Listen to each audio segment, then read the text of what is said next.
தேவனுக்கே மகிமை உண்டாவதாக. இன்றைய தியானம், நம்முடைய தேவனுக்கு ஒரு பெயர், மனதுருக்கத்தின் தேவன்.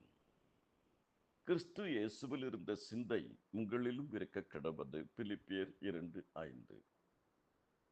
கிறிஸ்துவின் சிந்தையில் ஒன்று மனதுருக்கம். அவர் திரளான ஜனங்களை கண்டபோது மனதுருகினார். உங்களுக்கு இறங்கும்படி கர்த்தர் காத்திருப்பார், உங்கள் மேல் மனதுருக்கும்படி கர்த்தர் எழுந்திருப்பார் என்று வேதம் சொல்லுகிறது. மலைகள் விலகினாலும், பர்வதங்கள் நிலைபெயர்ந்தாலும், என் கிருபை உன்னை விட்டு விலகாமலும், சமாதானத்தின் உடன்படிக்கை நிலை பெறாமலும் இருக்கும் என்று உன்மேல் மனதுருகிற கர்த்தர் சொல்லுகிறார். இயேசு மனதுருக்கத்தின் மெய்ப்பன். அதனாலதான் அவர் திரளான ஜனங்களை கண்டபோது அவர்கள் மெய்ப்பன் இல்லாத ஆடுகளைப் போல தொய்ந்து போனவர்களும் சிதறப்பட்டவர்களுமாய் இருந்தபடியால் அவர்கள் மேல் மனதுருகினார்.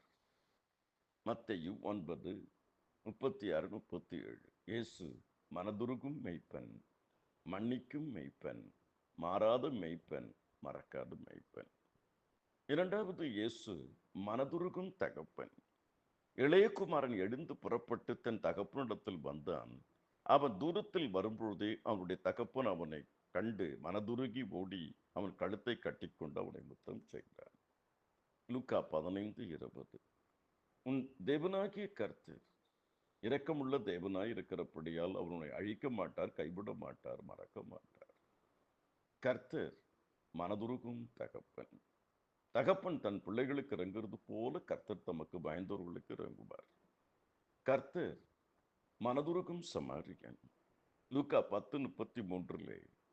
பின்பு சமாரியன் ஒருவன் பிரயாணமாய் வருகையில் அவனை கண்டு மனதுருக்கி கிட்ட வந்து அவனுடைய காயங்களில் எண்ணெயும் திராட்சரசும் வார்த்து காயங்களை கட்டி அவனை தன் சுயவாகரத்தின் மேல் ஏற்றி சத்திரத்துக்கு கொண்டு போய் அவனை பராமரித்தான்.